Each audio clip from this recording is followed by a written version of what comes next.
Delight IAS पर आप सभी का एक बार फिर से बहुत बहुत स्वागत है। आईआर के पॉइंट ऑफ व्यू से एक बहुत ही इंपॉर्टेंट न्यूज़ डिस्कस करने जा रहे हैं। देखिए, हाल ही में रूस और बेलारूस ने ऐसे संकेत दिए हैं जिससे एक ये संभावना लगाई जा रही है कि विश्व में परमाणु हथियारों की होड़ जो है वो फिर से शुरू हो सकती है। देखिए, बेलारूस में रूस ने अपने परमाणु हथियारों का जो जखीरा है वो तैनात किया है और आपको पता होगा कि जो बेलारूस है उसके रूस के साथ बहुत अच्छे रिलेशन है। इस तरह की चीज कहीं ना कहीं पर नाटो को ध्यान में रखकर कही गई है। आपको पता है रूस और यूक्रेन के बीच में वॉर चल रहा है। क्या मुद्दा है, पूरी गंभीरता से इसको जानने का प्रयास करेंगे इवन, और देखेंगे भी हम कि कौन कौन सी परमाणु हथियारों को लेकर प्रमुख संधियां हैं और कौन सी संधि में भारत का किस तरह की भूमिका अभी तक रही है। इन सब चीज़ों को लेकर हम लोग बहुत गहराई से चर्चा करने वाले हैं। सबसे पहले देखिए भाई, न्यूज़ क्या है। देखिए, हाल ही में रूस ने अपने परमाणु हथियारों का जो जखीरा है वो बेलारूस में तैनात किया है। तो बेलारूस के जो आपको पता होगा प्रेसिडेंट हैं, इन्होंने एक बात बोली है कि हम हर एक देश को न्यूक्लियर वेपन दे देंगे जो बेलारूस और रूस के साथ जो एक संघ बना हुआ है इन दोनों देशों का, उस संघ को ज्वाइन करेगा। ठीक है, बहुत बड़ी बात है कि अगर किसी ऐसे देश के पास परमाणु हथियार नहीं है बट वो चाहता है तो उसे रूस और बेलारूस के गठबंधन में शामिल होना होगा। ठीक है, ये बेलारूस के राष्ट्रपति हैं, इन्होंने इस चीज को लेकर बात बयान दी है।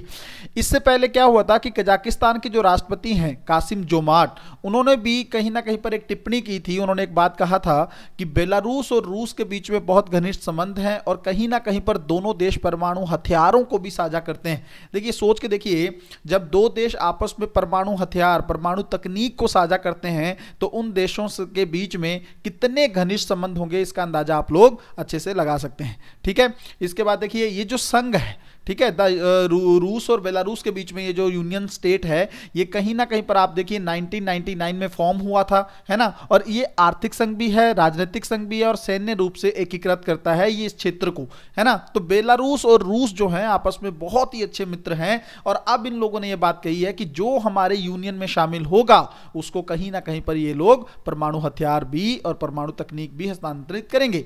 ठीक है, और अब मैंने आपको बताया कि परमाणु हथियारों को, सामरिक परमाणु हथियारों को कहीं ना कहीं पर रूस ने बेलारूस में तैनात किया है, जिसकी पश्चिम के देशों द्वारा व्यापक पैमाने पर जो है आलोचना हुई। देखिए, ये जो चीजें चल रही हैं, ठीक है, रूस की तरफ से खास करके, क्योंकि प्रयास तो रूस की तरफ से ही है ना। किसको ध्यान में रखकर? टारगेट है नाटो। नाटो हर एक प्रयास कर रहा है कि रूस जो है, रूस और यूक्रेन के बीच में जो वॉर चल रहा है, इस वॉर में रूस हर हाल में हार जाए, ठीक है, पराजित हो जाए। और दूसरा, नाटो ये भी प्रयास कर रहा है कि यूक्रेन जितना ज्यादा सरवाइव करेगा रूस के सामने, उतना ज्यादा कहीं ना कहीं पर नैतिक मनोबल जो है, ठीक है, मनोबल जो है वो रूस का और ज्यादा कम होगा। इसलिए नाटो हर एक एफर्ट कर रहा है, चाहे वो फाइनेंस के माध्यम से हो, टेक्नोलॉजी के माध्यम से हो, मिसाइल के माध्यम से हो, वो सारी चीजें जो है वो किसको प्रोवाइड करवा रहा है? यूक्रेन को प्रोवाइड कराने की तरफ लगातार जो है नाटो अग्रसर है। और आप लोग जानते होंगे कहीं ना कहीं पर अमेरिका की ही देन है कि रूस और यूक्रेन के बीच में वॉर हो रहा है। तो जब रूस को ये चीजें सिग्नल क्लियरली दिख रहे हैं, ठीक है, इस तरह की चीजें कि नाटो 1 साल से ज्यादा हो चुका है वॉर के बीच में, ना ही नाटो पीछे हटा है, ना रूस पीछे हटने को तैयार है, और ना ही यूक्रेन जो है वो इतना बर्बाद होने के बाद, यूक्रेन में कंडीशन बहुत खराब है, उसके बावजूद यूक्रेन जो है वो इस युद्ध में पीछे हटने को तैयार नहीं है। तो ऐसी कैसी कंडीशंस जो हैं वो आने वाले टाइम पर अंतरराष्ट्रीय राजनीति पर किस तरह का प्रभाव डालेंगी? सबसे पहले आप एक चीज समझने का प्रयास करें भाई। देखिए, अगर इस तरह की होड़ शुरू होती है कि रूस अगर मान लीजिए बाकी देशों को हथियार देता है, जैसे जिसमें मान लीजिए ईरान हो सकता है, ठीक है, ऐसी कंट्रीज हैं, और ऑलरेडी आपको पता है नॉर्थ कोरिया तो लगातार ही मिसाइलों का टेस्ट करता चला जा रहा है, तो ऐसी कंट्रीज को, इवन इसमें तुर्की भी शामिल होता है।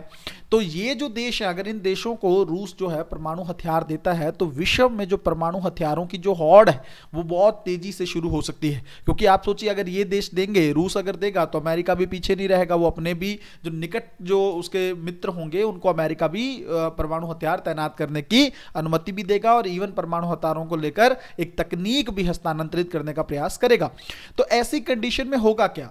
विश्व को क्या चाहिए अभी, है ना, वर्ल्ड को चाहिए कि वो परमाणु हथियारों से मुक्त करे खुद को, है ना। सभी देशों को चाहिए कि वो अपना जखीरा जो है वो खत्म करें, क्योंकि वर्ल्ड जो है, अगर आप देखोगे, विश्व जो है वो बारूद के ढेर पर बैठा है। आप सोच के देखिए, अगर परमाणु युद्ध होता है विभिन्न देशों के बीच में, एक बार भी अगर परमाणु अटैक किसी के द्वारा किया जाता है तो रिवर्स में कितने सारे अटैक होंगे। आप सोच के देखिए, 5,000 से ज्यादा परमाणु हथियार रूस के पास है, और अमेरिका का तो आइडिया भी नहीं है कितना उसके पास है ना। ऐसी कंडीशन में पाकिस्तान जैसे देश के पास भी परमाणु हथियार हैं, जबकि पाकिस्तान एक आतंकवादी को जो है आतंक प्रायोजित राज्य है ना, स्पॉन्सर करता है टेररिज्म को। कल को पाकिस्तान की सरकार के पास जो हथियार हैं, परमाणु हथियार, अगर वो आतंकियों के हाथ में लग गए तो किस तरह का परिणाम भुगतने को मिल सकता है विश्व को, वो उसका अंदाजा आप लोग लगा ही सकते हैं। ठीक है, भारत के लिए ये अच्छी बात नहीं है, क्योंकि भारत के पड़ोस में कई देश ऐसे हो सकते हैं जिसको रूस जो है लगातार परमाणु हथियारों का हस्तांतरण कर सकता है।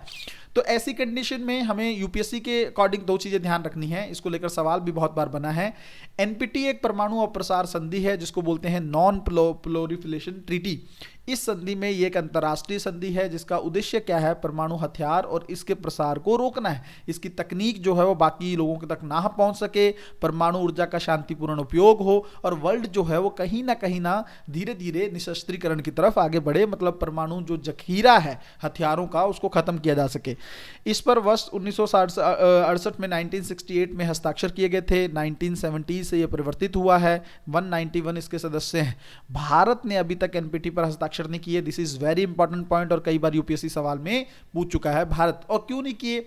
भारत का कहना है कि देखिए, ये जो एनपीटी ट्रीटी है ना, ये कहीं ना कहीं पर पश्चिम के, क्योंकि ये ट्रीटी कहती है कि P5 देशों को छोड़कर बाकी किसी के पास हथियार नहीं होने चाहिए। तो भारत कहता है कि भाई इनको क्यों ये विशेषता दी गई है ना, P5 देशों को ही क्यों, अगर खत्म ही करना है तो सबको खत्म करना चाहिए। तो ये कहीं ना कहीं पर भेदभावपूर्ण जो है संधि, ठीक है, भेदभाव करती है, इसलिए भारत ने इसको अवॉइड किया है। एक संधि और है जिसको सीटीबीटी बोलते हैं, ठीक है, व्यापक परमाणु परीक्षण प्रतिबंध संधि है, 1996 में प्रस्तुत की गई थी, और इसमें कहा गया था कि भूमिगत, जल, आकाश, हर जगह आप परमाणु परीक्षण भी नहीं कर सकते हैं, परमाणु टेस्ट भी नहीं कर सकते हैं, ठीक है। और भारत ने इसमें भी, भारत अभी तक इसमें शामिल नहीं है, और इस संधि का अगर आप देखोगे 164 देशों ने इसका अनुसमर्थन तो कर दिया है, लेकिन जब तक वो 44 देश जिनके पास परमाणु हथियार या थोड़ी बहुत उनकी सुविधा है, जब तक वो सभी इस पर हस्ताक्षर नहीं करेंगे तब तक ये लागू नहीं होगा। ठीक है, भारत, पाकिस्तान, उत्तर कोरिया ऐसे देश हैं, ना तो इन्होंने हस्ताक्षर किया है ना अनुसमर्थन किया है।